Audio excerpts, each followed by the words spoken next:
सत श्री अकाल जी। मैं आस करदा तुसीं सारे तंदुरुस्त होवोगे, ठीक ठाक होवोगे। अज आपां गल जिहड़ी करनी आ वो मैं पहलां ही स्पष्ट करदा भी ना तां खालिस्तान की गल करनी, ना साडे संत जरनैल सिंह भिंडरां वाले जिहड़े साडे महान शहीद आ उन्हां दी गल करनी कोई गलत गल आ। मैं इस गल की जमा ही हमायत नहीं करता भी ये गल गलत आ। ये गल पहला स्पष्ट आपां कर दईए, क्योंकि साडी लड़ाई ही साडी कौमीयत खातर आ और कौमीयत का एक चिन्ह आ वो खालिस्तान आ। या संत जरनैल सिंह भिंडरां वालिਆਂ ने जिहड़ी लड़ाई लड़ी सी वो भी साडी कौमीयत खातर ही लड़ी सी। कौमीयत दे या पंजाब दे या पंजाबी हक्कां खातर उन्होंने संघर्ष लड़िया सी। सो ये जमा कोई गलत गल नहीं आ। शंभू मोर्चा जदों आपां लाया इस गल का ही प्रतीक सी भी साडी कौमीयत ते साडी पंजाब दी होंद की लड़ाई आ, क्योंकि जिहड़े कानून आए आ वो कल्ले आर्थिक जिहड़ा आर्थिकता ते अटैक नहीं करते, वो साडी कौमीयत ते अटैक करते हैं। इसलिए पंजाब आपदी होंद की लड़ाई लड़ रहा, आपदी धरती नूं बचाउण वास्ते, आपदे इतिहास नूं बचाउण वास्ते, आपदे हक्कां नूं बचाउण वास्ते, आपदी मां बोली नूं बचाउण वास्ते, साडे पाणीआं नूं बचाउण वास्ते, साडी आइडेंटिटी नूं बचाउण वास्ते। सो नाल कह लो साडे फलसफे नूं बचाउण वास्ते जिहड़ा फलसफा श्री गुरु नानक साहब तो सानूं मिलिया। पर जिहड़ी गल होई आ उहनूं आपां पूर्ण तौर ते समझ लईए गल होई की आ ते पूरा वरतारा की सी। वरतारा ये सी भी एक पासे सड़क ते किसी ने ट्रैक्टर ते ट्राली जमा ऐन टेढ़ी करके लाती ते रोड ब्लॉक करती नैशनल हाईवे। हुण मैनूं हिसाब सिर उधर कढ़ लिया गया, मैनूं ये कहा भी उधर आओ रोड ब्लॉक हो गई है तो तुसीं उहनूं आके खिलाओ। मैं जदों रोड खिलाउण गया तो मैं देखिया भी वो जिहड़े बंदे ने सड़क ते ट्रैक्टर लाया सी उहदी दारू पीती सी। चलो एक तो यही गल, दूजे पासे इधर खालिस्तान के नारे लग गए। हुण ये एक साजिश आ, ये साजिश अधीन सारी गल हुई है, इहनूं समझण दी जरूरत आ। पहलां आपां ये समझीए भी साडी कौमीयत की है या इस यूनीयन ऑफ इंडिया के असीं हिस्सा किवें आ, तो यूनीयन के की फर्ज आ ते साडे की फर्ज आ। जदों कोई स्टेट चाहे वह पंजाब होवे, चाहे बंगाल होवे, चाहे साउथ दे स्टेट होण, चाहे मैनूं लगदा कश्मीर होवे, जदों कोई स्टेट किसी यूनीयन च आके उहदा हिस्सा बनदा, उहदा पार्ट बनदा ते कहिंदा असीं इस यूनीयन दे अंदर तुहाडे नाल मिल के रहांगे, इहदा मतलब भारत एक बहु कौमीयत देश बन जांदा। एक मल्टी जिहड़ियां छोटियां छोटियां multi cultural and multi nationality जिहड़ी इन्हां ने मिल के एक यूनीयन क्रिएट की है, जिन्हों आपां यूनीयन ऑफ इंडिया कहने। हुण यूनीयन ऑफ इंडिया ते लोकां च जिहड़े उहदे लोक आ उहदे च एक एग्रीमेंट हुंदा, एक तरह की संधि हुंदी आ। यूनीयन उन्हां नूं इह विश्वास दिवाउंदी आ भी असीं तुहाडे जान माल दी राखी करांगे ते तुहाडी कौमीयत दी राखी भी करांगे। ते जिहड़ी लोकां दा फर्ज आ, लोक उन्होंने यूनीयन नूं भरोसा दिवाउंदे आ भी असीं तुहाडे लई वफादार रहांगे ते इस यूनीयन का हिस्सा रहांगे।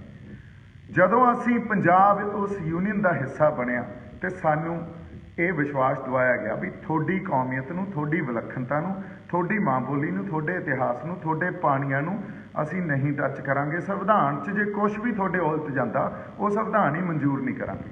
चलो समय समय ते पंडित जवाहर लाल नेहरू तो लैके समय ते सरकारां ने साडे नाल वादे खिलाफी की, साडे आप दे लीडरां ने साडे नाल वादे खिलाफी की, मुकर गए सानू भरोसे च लैके सानू वादे करके।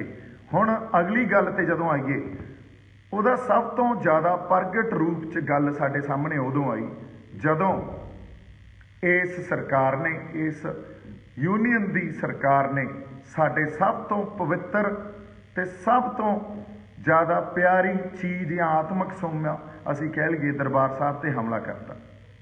उदे साडी इस कौमीयत च सिर्फ इन्हां ने कौमीयत ते हमला नहीं किया या साडे होंद ते साडी हस्ती ते साडी सब तो पवित्र चीज़ ते हमला करके सानूं ये दर्शाता भी जे रहना तो गुलाम बन के रहो, नहीं तो फिर असीं तुहानूं तुहाडी जान माल दी राखी असीं नहीं करांगे ते तुहाडी कौमीयत दी राखी भी असीं नहीं करांगे। इदों पहलां तक संत जरनैल सिंह भिंडरां वाले सिर्फ जिहड़ी पहरा दिंदे गए वो दिंदे गए ਆਨੰਦਪੁਰ ਸਾਹਿਬ ਦੇ ਮਤੇ ਤੇ ਖੁਦ ਮੁਖਤਿਆਰੀ ਤੇ ਵੀ ਰਾਜਾਂ ਨੂੰ ਵੱਧ ਅਧਿਕਾਰ ਹੋਣੇ ਚਾਹੀਦੇ ਆ। ਉੱਥੇ ਇਕੱਲੇ ਇਹ ਨਹੀਂ ਕਿਹਾ ਵੀ ਪੰਜਾਬ ਨੂੰ ਦਿਓ, ਬੰਗਾਲ ਨੂੰ ਵੀ ਦਿਓ,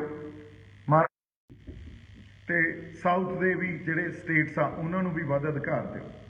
ਹੁਣ ਜਦੋਂ ਸਾਡੇ ਤੇ ਹਮਲਾ ਹੋ ਗਿਆ ਤੇ ਸਾਡੇ ਉਸ ਆਤਮਿਕ ਸੋਮੇ ਤੇ ਜਾਂ ਜਿੱਥੇ ਸਾਡੀ ਪਛਾਣ ਜੁੜੀ ਆ ਉਹਦੇ ਤੇ ਹਮਲਾ ਹੋ ਗਿਆ, ਉਸ ਤੋਂ ਬਾਅਦ ਇਸ ਯੂਨੀਅਨ 'ਚ ਸਾਡਾ ਦਿੱਤਾ ਹੋਇਆ ਭਰੋਸਾ, ਸਾਡਾ ਰਿਪੋਜ਼ ਕੀਤਾ ਹੋਇਆ ਟਰਸਟ ਉਹ ਬਰੀਚ ਕਰਤਾ ਯੂਨੀਅਨ ਨੇ। ਉਸ ਤੋਂ ਬਾਅਦ ਪੰਜਾਬੀਆਂ ਨੂੰ ਇਹ ਲੱਗਿਆ ਵੀ ਜੇ ਸਾਡੇ ਜਾਨ ਮਾਲ ਦੀ ਤੁਸੀਂ ਰੱਖਿਆ ਨਹੀਂ ਕਰ ਰਹੇ, ਸਾਡੀ ਕੌਮੀਅਤ ਦੀ ਤੁਸੀਂ ਰੱਖਿਆ ਨਹੀਂ ਕਰ ਰਹੇ, ਜਿਹਦੇ ਤੁਸੀਂ ਵਾਅਦੇ ਕੀਤੇ ਸੀ, ਭਰੋਸੇ ਕੀਤੇ ਸੀ, ਤੇ ਆ ਕੇ ਜੇ ਦਰਬਾਰ ਸਾਹਿਬ ਤੇ ਅਟੈਕ ਕਰਤਾ, ਫਿਰ ਅਸੀਂ ਹੁਣ ਤੁਹਾਡੇ ਵਫਾਦਾਰ ਨਹੀਂ ਰਹਿਣਾ। ਜੇ ਐਡੀ ਗੱਲ ਆ ਤਾਂ ਸਾਨੂੰ ਵੱਖ ਕਰ ਦਿਓ। ਸੋ ਇਹ ਜਿਹੜੀ ਗੱਲ ਸੀ ਇੱਕ ਰਾਜਸੀ ਗੱਲ ਸੀ, ਇੱਕ ਪੋਲੀਟੀਕਲ ਗੱਲ ਸੀ।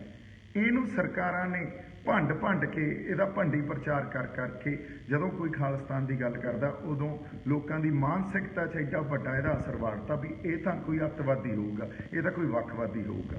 ਸੋ ਨਾ ਤਾਂ ਜਿਹੜਾ ਕੋਈ ਗੱਲ ਕਰਦਾ ਉਹ ਅੱਖਵਾਦੀ ਆ, ਨਾ ਅੱਤਵਾਦੀ ਆ, ਨਾ ਵੱਖਵਾਦੀ ਆ, ਨਾ ਹੀ ਉਹ ਤਾਂ ਇੱਕ ਜਿਹਦੇ ਕਿਤੇ ਭਾਵਨਾਵਾਂ ਨੂੰ ਠੇਸ ਪਹੁੰਚੀ ਹੋਈ ਆ ਜਾਂ ਉਹਦੇ ਦਿਲ 'ਚ ਜਿਹੜਾ ਇੱਕ ਦਰਦ ਪਿਆ, ਜਿਹੜਾ ਦਰਦ ਇਹਨਾਂ ਸਰਕਾਰਾਂ ਨੇ ਪੈਦਾ ਕੀਤਾ ਸੀ, ਉਹਦੇ 'ਚੋਂ ਅੰਦਰੋਂ ਨਿਕਲੀ ਹੋਈ ਗੱਲ ਹੈ ਇਹ।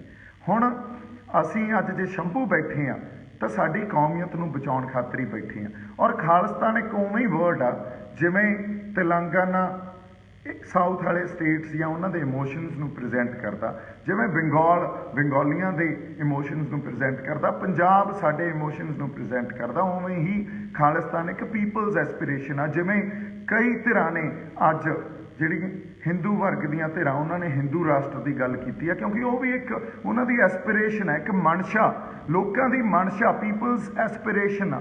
ਸੋ ਇਹਨੂੰ ਮਿਲੀਟੈਂਸੀ ਨਾਲ ਜੋੜ ਕੇ, ਇਹਨੂੰ ਵੱਖਵਾਦ ਨਾਲ ਜੋੜ ਕੇ ਨਹੀਂ ਦੇਖਿਆ ਜਾਣਾ ਚਾਹੀਦਾ। ਇਹ ਬੜਾ ਪੋਲੀਟੀਕਲ ਜੀ ਚੀਜ਼ ਆ। ਜਦੋਂ ਤੁਸੀਂ ਦੇਖੋ ਕੋਈ ਜਰਨਲਿਸਟ ਸਵਾਲ ਕਰਦਾ, ਮੈਂ ਕਦੇ ਵੀ ਪਿੱਛੇ ਨਹੀਂ ਹਟਦਾ, ਕਿਉਂਕਿ ਸਾਡੇ ਮਨਾਂ 'ਚ ਕੋਈ ਕਿਤੋਂ ਅਸੀਂ ਵੱਖਵਾਦੀ ਜਾਂ ਅੱਤਵਾਦੀ ਵਿਚਾਰਧਾਰਾ ਲੈ ਕੇ ਚੱਲੇ ਹੋਈਏ, ਉਹ ਤਾਂ ਹੈ ਹੀ ਨਹੀਂ। ਅਸੀਂ ਤਾਂ ਆਪਦੇ ਹੱਕਾਂ ਦੇ ਖਾਤਰ ਲੜ ਰਹੇ ਹਾਂ, ਆਪਦੀ ਆਵਾਜ਼ ਬੁਲੰਦ ਕਰ ਰਹੇ ਹਾਂ, ਫਿਰ ਇਹਨਾਂ ਲਫ਼ਜ਼ਾਂ ਤੋਂ ਕਿਉਂ ਡਰੀਏ। ਅਗਲੀ ਗੱਲ, ਜਦੋਂ ਅਸੀਂ ਇਹਨਾਂ ਲਫ਼ਜ਼ਾਂ ਨਾਲ ਡੀਲ ਕਰ ਰਹੇ ਹਾਂ, ਹੋ ਕੀ ਰਿਹਾ, ਇਸ ਸਰਕਾਰ ਨੇ ਜਾਂ ਜਿਹੜੀ ਉਹਨਾਂ ਦੀ ਆਈਡੀਓਲੋਜੀ ਆ, ਜੋ ਸਕੂਲਾਂ ਕਾਲਜਾਂ 'ਚ ਪੜ੍ਹਾਉਂਦੇ ਆ, ਉਹ ਉੱਥੇ ਉਹਨਾਂ ਨੇ ਉਹ ਆਈਡੀਓਲੋਜੀ ਐਡੀ ਜ਼ਿਆਦਾ ਲੋਕਾਂ ਦੀਆਂ ਮਾਨਸਿਕਤਾ 'ਤੇ ਘੜਤੀ ਵੀ ਲੋਕ ਵੀ ਇਹ ਸੋਚਣ ਲੱਗ ਗਏ ਵੀ ਜਿਹਨੇ ਕੋਈ ਖਾਲਿਸਤਾਨ ਦੀ ਗੱਲ ਕੀਤੀ, ਦੇਖੋ ਇਹ ਤਾਂ ਅੱਤਵਾਦ ਵਾਲੇ ਪਾਸੇ ਤੁਰ ਪਿਆ, ਇਹ ਤਾਂ ਵੱਖਵਾਦ ਵਾਲੇ ਪਾਸੇ ਤੁਰ ਪਿਆ। ਸੋ ਸਾਨੂੰ ਥੋੜ੍ਹਾ ਜਿਹਾ ਡਿਫਰੈਂਸ਼ੀਏਟ ਕਰਨ ਦੀ ਜ਼ਰੂਰਤ ਆ। ਅਸੀਂ ਯੂਨੀਅਨ ਤੋਂ ਵੱਖ ਹੋਣ ਦੀ ਗੱਲ ਨਹੀਂ ਕਰ ਰਹੇ ਹਾਂ, ਅਸੀਂ ਪਹਿਲਾਂ ਤਾਂ ਅੱਜ ਖੁਦ ਮੁਖਤਿਆਰੀ ਦੀ ਗੱਲ ਕਰ ਰਹੇ ਹਾਂ। ਹੁਣ ਜਿਹੜੇ ਖੁਦ ਮੁਖਤਿਆਰੀ 'ਚ ਸਾਡੇ ਕੋਲੇ ਪੰਜਾਬ ਦੇ ਫੈਸਲੇ ਲੈਣ ਦਾ ਹੱਕ ਹੋਣਾ ਚਾਹੀਦਾ। ਜੇ ਪੰਜਾਬ ਦੇ ਫੈਸਲੇ ਲੈਣ ਦਾ ਹੱਕ ਨਹੀਂ ਹੈ, ਚਾਹੇ ਉਹ ਕਿਸਾਨੀ ਦੇ ਹੋਣ, ਚਾਹੇ ਉਹ ਪਾਣੀਆਂ ਦੇ ਹੋਣ, ਚਾਹੇ ਸਾਡੇ ਇਨਵਾਇਰਮੈਂਟਲ ਵਾਤਾਵਰਨ ਦੇ ਹੋਣ, ਚਾਹੇ ਸਾਡੀ ਸਿੱਖਿਆ ਦੇ ਹੋਣ, ਚਾਹੇ ਇੰਪਲੋਇਮੈਂਟ ਨਾਲ ਰਿਲੇਟਡ ਹੋਣ, ਫਿਰ ਜੇ ਅਸੀਂ ਕਹੀਏ ਵੀ ਪੰਜਾਬ 'ਚ ਇੱਕ ਸਾਰਥਕ ਸਮਾਜ ਸਿਰਜਿਆ ਜਾਊਗਾ ਤਾਂ ਨਹੀਂ ਸਿਰਜਿਆ ਜਾ ਸਕਦਾ, ਜਾਂ ਕਿਸੇ ਵੀ ਸੂਬੇ 'ਚ ਨਹੀਂ ਸਿਰਜਿਆ ਜਾ ਸਕਦਾ। ਸੋ ਇਹ ਪਹਿਲੀ ਗੱਲ ਆ। ਦੂਜੀ ਗੱਲ ਆਪਾਂ ਜਿਹੜੀ ਕਰਨੀ ਆ ਉਹ ਇਹ ਕਰਨੀ ਆ ਵੀ ਜਿਹਨੇ ਕੱਲ੍ਹ ਨਾਅਰੇ ਲਾਏ ਉਹਦੀ ਭਾਵਨਾ ਕੀ ਸੀ, ਉਹਦੇ ਪਿੱਛੇ ਜਾਂ ਉਹਨੇ ਭੇਜਿਆ ਕਿਸੇ ਨੇ ਗਿਆ ਸੀ, ਜਾਂ ਉਹ ਸਾਜ਼ਿਸ਼ ਕੀ ਸੀ। ਦੇਖੋ, ਮੈਨੂੰ ਇੱਕ ਗਿਣੀ ਮਿਥੀ ਸਾਜ਼ਿਸ਼ ਦੇ ਅਧੀਨ ਉੱਥੋਂ ਕੱਢ ਲਿਆ ਗਿਆ, ਉੱਥੋਂ ਮੋਰਚੇ 'ਚੋਂ ਮੈਨੂੰ ਕੱਢ ਕੇ ਉਹ ਟਰੈਕਟਰ ਵਾਲੇ ਪਾਸੇ ਲੈ ਗਏ। ਮੈਂ ਟਰੈਕਟਰ ਵਾਲੇ ਨਾਲ ਬੈਠ ਕੇ, ਔਰ ਮੈਂ ਫੇਰ ਕਹਿੰਦਾ ਉਸ ਮੁੰਡੇ ਦੀ ਦਾਰੂ ਪੀਤੀ ਸੀ, ਉਹਦੇ ਨਾਲ ਜਾ ਕੇ ਤੇ ਮੈਂ ਟਰੈਕਟਰ ਖੜਾਉਣ ਵਾਸਤੇ ਉਹ ਸੜਕ ਤੋਂ ਪਰਾਂ ਕਰਾਇਆ ਤੇ ਟਰੈਕਟਰ ਖੜਾਉਣ ਵਾਸਤੇ ਦੂਰ ਚਲਾ ਗਿਆ ਤੇ ਉਹਦੇ ਨਾਲ ਗੱਲਬਾਤ ਕੀਤੀ ਵੀ ਬਾਈ ਤੂੰ ਭਰਾ, ਆਪਾਂ ਆਹ ਕੰਮ ਨਹੀਂ ਕਰਨਾ, ਕਿਉਂਕਿ ਸਰਕਾਰ ਚਾਹੁੰਦੀ ਆ ਆਹ ਸਭ ਕੁਝ ਹੋਵੇ ਤੇ ਸਾਨੂੰ ਵਾਇਲੈਂਸ ਵਾਲੇ ਪਾਸੇ ਧੱਕੇ, ਅਸੀਂ ਇਹ ਕੰਮ ਨਹੀਂ ਕਰਨਾ। ਅਸੀਂ ਬੜੀ ਇੱਕ ਪੀਸਫੁਲ ਐਜੀਟੇਸ਼ਨ ਜਿਹੜੀ ਆ ਉਹ ਲੈ ਕੇ ਚੱਲ ਰਹੇ ਹਾਂ ਤੇ ਗੱਲ ਵੀ ਬਣ ਰਹੀ ਆ। ਅਗਲੀ ਗੱਲ, ਉਦੋਂ ਪਿੱਛੋਂ ਨਾਅਰੇ ਲੱਗਦੇ ਆ ਖਾਲਿਸਤਾਨ ਦੇ, ਔਰ ਉਹ ਜਿਹੜੇ ਮੁੰਡੇ ਨੇ ਨਾਅਰੇ ਲਾਏ ਆ ਉਹਦਾ ਉੱਥੇ ਕੋਈ ਲੈਣਾ ਦੇਣਾ ਨਹੀਂ ਆ। ਉਸ ਮੁੰਡੇ ਨੇ ਵੀ ਕੋਈ ਨਾ ਕੋਈ, ਇਹ ਕਹਿ ਲਓ ਵੀ ਕਿਸੇ ਨਾ ਕਿਸੇ ਨੇ ਪਿੱਛੋਂ ਚਾਬੀ ਦੇ ਕੇ ਉੱਥੇ ਭੇਜਿਆ, ਵੀ ਉਹਨੂੰ ਕਿਹਾ ਵੀ ਜਾ ਕੇ ਆਹ ਕੰਮ ਕਰਕੇ ਆਈ। ਹੁਣ ਭਾਵਨਾ ਬੜੀ ਜ਼ਰੂਰੀ ਆ।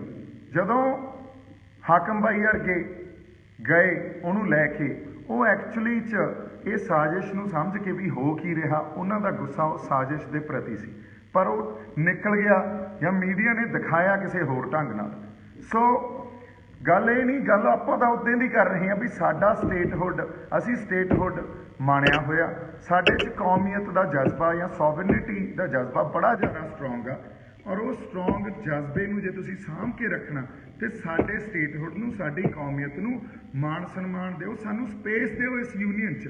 ਜੇ ਉਹ ਸਪੇਸ ਨਹੀਂ ਮਿਲਦੀ ਤਾਂ ਇਹ ਸਟੇਟਹੁੱਡ ਜਾਂ ਇਹ ਕੌਮੀਅਤ ਸਾਡੇ ਅੰਦਰੋਂ ਮਰ ਨਹੀਂ ਸਕਦੀ। ਤੇ ਇਸੇ ਕਰਕੇ ਉਸ ਕੌਮੀਅਤ ਦੇ ਜਜ਼ਬੇ ਕਰਕੇ ਹੀ ਆਪਾਂ ਮੋਰਚਾ ਵਿੱਢਿਆ। ਹੁਣ ਹੋਇਆ ਕੀ, ਜਦੋਂ ਹਾਕਮ ਬਾਈ ਉਹਨੂੰ ਕਿਸੇ ਪੁਲਿਸ ਵਾਲੇ ਕੋਲੇ ਲੈ ਕੇ ਤਾਂ ਇਸ ਕਰਕੇ ਗਏ ਵੀ ਉਹ ਮਾਹੌਲ ਖਰਾਬ ਕਰ ਰਿਹਾ। ਕਿਉਂਕਿ ਉਹ ਕਿਸੇ ਸਾਜ਼ਿਸ਼ ਅਧੀਨ ਆਇਆ ਹੋਇਆ ਬੰਦਾ, ਔਰ ਉਹ ਪੁਲਿਸ ਵਾਲਾ ਗਾਂ ਇੱਕ ਹਿੰਦੂ ਜੈਂਟਲਮੈਨ ਸੀ। ਤੇ ਉੱਥੇ ਪਿਛਲੇ ਕੁਝ ਕੁ ਦਿਨਾਂ ਤੋਂ ਮੋਰਚਿਆਂ 'ਚ, ਆਪਣੇ ਮੋਰਚੇ 'ਚ ਖਾਸ ਕਰਕੇ ਪੁਲਿਸ ਵਾਲੇ ਤੈਨਾਤ ਹੋਏ ਆ। ਉਹਨਾਂ 'ਚੋਂ ਇੱਕ ਹਿੰਦੂ ਜੈਂਟਲਮੈਨ ਹੁੰਦਾ ਜਿਹੜਾ ਆਮ ਤੌਰ 'ਤੇ ਹਿੰਦੀ ਬੋਲਦਾ। ਉਹਨਾਂ ਨੇ ਉਹਦੇ ਨਾਲ ਹਿੰਦੀ ਬੋਲ ਕੇ ਗੱਲ ਕੀਤੀ ਹੋਣੀ ਆ ਵੀ ਇਹਨੂੰ ਫੜੋ, ਇਹਨੇ ਆਹ ਕੰਮ ਕੀਤਾ। ਅੱਛਾ, ਪਿਛਲਾ ਸਾਰਾ ਉੱਥੇ ਜੋ ਇਨਸੀਡੈਂਟ ਦਾ ਜੋ ਰੂਪ ਸੀ ਉਸ ਬਿਆਨ ਕਰਨਾ ਬੜਾ ਔਖਾ ਸੀ, ਤੇ ਨਾਲ ਦੀ ਨਾਲ ਮੀਡੀਆ ਨੇ ਜਿਵੇਂ ਪ੍ਰੈਜ਼ੈਂਟ ਕੀਤਾ ਕੋਈ ਹੋਰ ਹੀ ਰੰਗਤ ਦੇਤੀ। ਸੋ ਮੈਂ ਇੱਕ ਗੱਲ ਫੇਰ ਕਹਿਣਾ ਚਾਹੁੰਦਾ ਵੀ ਭਰੋਸਾ ਰੱਖੋ, ਅਸੀਂ ਪੰਜਾਬ ਖਾਤਰ, ਪੰਜਾਬ ਦੀ ਕੌਮੀਅਤ ਖਾਤਰ, ਚਾਹੇ ਉਹ ਸਾਡਾ ਪੰਜਾਬ ਹੋਵੇ, ਚਾਹੇ ਖਾਲਿਸਤਾਨ ਹੋਵੇ, ਚਾਹੇ ਤੁਸੀਂ ਕਹਿ ਲਓ ਵੀ ਆਪਦੇ ਹੱਕਾਂ ਦੀ ਗੱਲ ਕਰੀਏ, ਖੁਦ ਮੁਖਤਿਆਰੀ ਦੀ ਗੱਲ ਕਰੀਏ, ਸਾਡੀ ਹੋਂਦ ਖਾਤਰ ਲੜ ਰਹੇ ਹਾਂ। ਸਾਡੀ ਲੜਾਈ ਉਹ ਆ, ਉੱਥੇ ਹੀ ਖੜੇ ਹਾਂ, ਉੱਥੇ ਹੀ ਖੜੇ ਰਹਾਂਗੇ, ਇਹ ਮੈਂ ਵਾਅਦਾ ਕਰਦਾ। ਤੁਸੀਂ ਵਿਸ਼ਵਾਸ ਰੱਖੋ, ਇੱਥੋਂ ਆਪਾਂ ਟੱਸ ਤੋਂ ਮਸ ਨਹੀਂ ਹੁੰਦੇ। ਬਾਕੀ ਗੱਲ ਇਹ ਆ, ਲੋਕਾਂ ਨੇ ਜਾਂ ਇਹੋ ਜਿਹੇ ਬੰਦਿਆਂ ਨੇ ਉਲਝਾਉਣਾ ਹੁੰਦਾ, ਸਰਕਾਰਾਂ ਨੇ ਉਲਝਾਉਣਾ ਹੁੰਦਾ, ਵਿਰੋਧੀਆਂ ਨੇ ਉਲਝਾਉਣਾ ਹੁੰਦਾ। ਸਾਡੀਆਂ ਨੀਤਾਂ ਸਹੀ ਆ, ਸਾਡੀਆਂ ਜਦੋਂ ਮੈਂ ਕਹਿੰਦਾ ਉਹਦੇ 'ਚ ਤੁਸੀਂ ਵੀ ਆਉਣੇ ਹੋ, ਸਾਡੀਆਂ ਇੰਟੈਂਸ਼ਨਸ ਆ ਜਿਹੜੀਆਂ ਉਹ ਬੜੀਆਂ ਪਿਓਰ ਆ।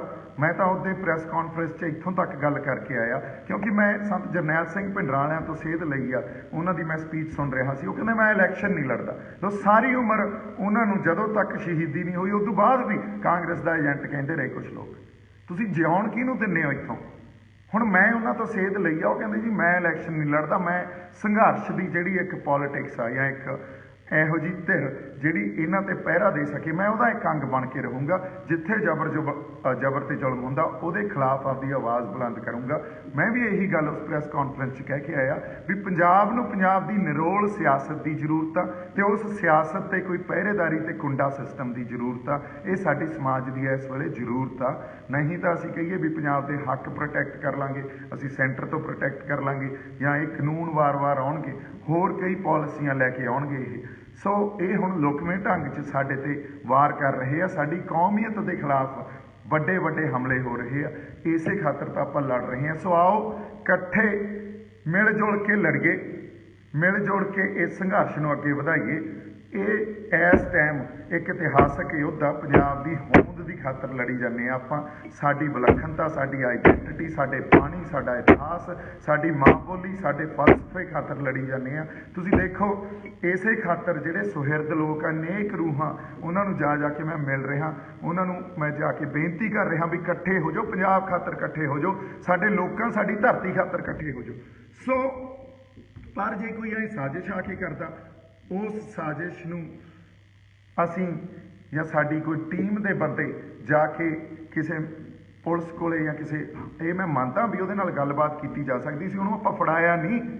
ਜਦੋਂ ਮੈਨੂੰ ਇਹ ਗੱਲ ਪਤਾ ਲੱਗੀ, ਮੈਂ ਉਸੇ ਵੇਲੇ ਫੋਨ ਕੀਤਾ, ਮੈਂ ਉਹਨੂੰ ਕਿਹਾ ਇਹਨੂੰ ਇੱਥੋਂ ਛੱਡੋ ਜਾਂ ਛਡਾਓ। ਉਹਨੂੰ ਉੱਥੋਂ ਛਡਾਇਆ ਗਿਆ ਤੇ ਉਹਨੂੰ ਭੇਜ ਦਿੱਤਾ ਗਿਆ। ਮੈਂ ਕਿਹਾ ਇਹ ਗੱਲਾਂ ਨਹੀਂ ਆਪਾਂ ਕਰਨੀਆਂ, ਕਿਉਂਕਿ ਮੈਨੂੰ ਉੱਥੋਂ ਕੱਢ ਕੇ ਲੈ ਗਏ, ਸਾਜ਼ਿਸ਼ ਅਧੀਨ ਕੱਢ ਕੇ ਲੈ ਗਏ, ਪਿੱਛੋਂ ਆਹ ਸਭ ਕੁਝ ਕਰਤਾ।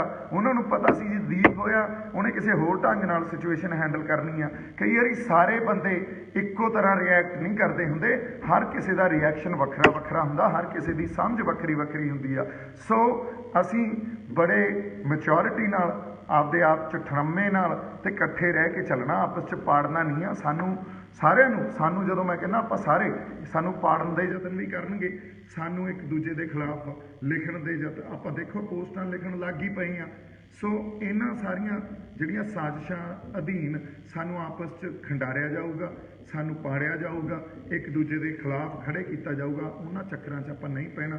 ਅੱਜ ਇੱਕ ਸੰਘਰਸ਼ ਪੰਜਾਬ ਦੀ ਹੋਂਦ ਦੀ ਖਾਤਰ ਲੜ ਰਹੇ ਹਾਂ।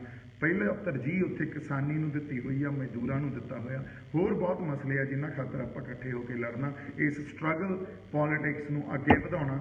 ਇਹਦੇ 'ਚ ਬਹੁਤ ਨੇਕ ਰੂਹਾਂ ਹੋਰ ਜੁੜ ਰਹੀਆਂ, ਬੜੇ ਬੰਦੇ ਜੁੜ ਰਹੇ ਆ। ਸੋ ਮੇਰਾ ਖਿਆਲ ਆ ਆਪਦਾ ਟਰਮਾ, ਸਾਡੀ ਤਹਿਜ਼ੀਬ, ਤਰੀਕਾ ਸਲੀਕਾ ਅਸੀਂ ਬਣਾ ਕੇ ਰੱਖੀਏ। ਜੇ ਇਹ ਤੋਂ ਥਿਰ ਕੇ ਤਾਂ ਮੇਰੇ ਖਿਆਲ 'ਚ ਅਸੀਂ ਖਤਾ ਖਾ ਜਾਵਾਂਗੇ, ਜਿਹੜੀ ਹਮੇਸ਼ਾ ਖਾਂਦੇ ਰਹੇ ਹਾਂ। ਮੇਰੇ ਵੱਲੋਂ ਬਹੁਤ ਸਾਰਾ ਪਿਆਰ ਤੇ ਸਤਿਕਾਰ। ਜਿਉਂਦੇ ਵਸਦੇ ਰਹੋ। ਆਪਾਂ ਫੇਰ, ਮੈਂ ਇੱਕ ਵਾਰੀ ਕਹਿ ਰਿਹਾ, ਇਕੱਠੇ ਹਾਂ, ਪੰਜਾਬ ਦੀ ਹੋਂਦ ਦੀ ਲੜਾਈ ਲੜ ਰਹੇ ਹਾਂ। ਕਿਸੇ ਬੰਦੇ ਦੀ ਵੀ ਭਾਵਨਾ ਜਾਂ ਕਿਸੇ ਬੰਦੇ ਦੀ ਇੰਟੈਂਸ਼ਨ, ਉਹਦੀ ਮਨਸ਼ਾ, ਉਹ ਕਰਪਟ ਨਹੀਂ ਆ, ਉਹਦੇ 'ਚ ਕੋਈ ਨਫ਼ਰਤ ਨਹੀਂ ਆ, ਉਹਦੇ 'ਚ ਕੋਈ ਜੱਜਮੈਂਟ ਨਹੀਂ ਆ। ਪਰ ਉਹ ਸਾਰਾ ਜਿਹੜਾ ਗਰਾਊਂਡ ਰਿਐਲਿਟੀ ਹੁੰਦੀ ਆ, ਉਹ ਕੁਛ ਕਈ ਵਾਰੀ ਵੱਖਰੀ ਹੁੰਦੀ ਆ, ਪੇਸ਼ ਕਿਸੇ ਹੋਰ ਢੰਗ 'ਚ ਕੀਤੀ ਜਾਂਦੀ ਆ। ਇਸ ਕਰਕੇ ਤੁਸੀਂ ਇਹਨਾਂ ਗੱਲਾਂ ਤੋਂ ਦੂਰ ਰਹੋ। ਫਿਰ ਇੱਕ ਵਾਰੀ ਪਿਆਰ ਤੇ ਸਤਿਕਾਰ। ਸਤਿ ਸ਼੍ਰੀ ਅਕਾਲ ਜੀ।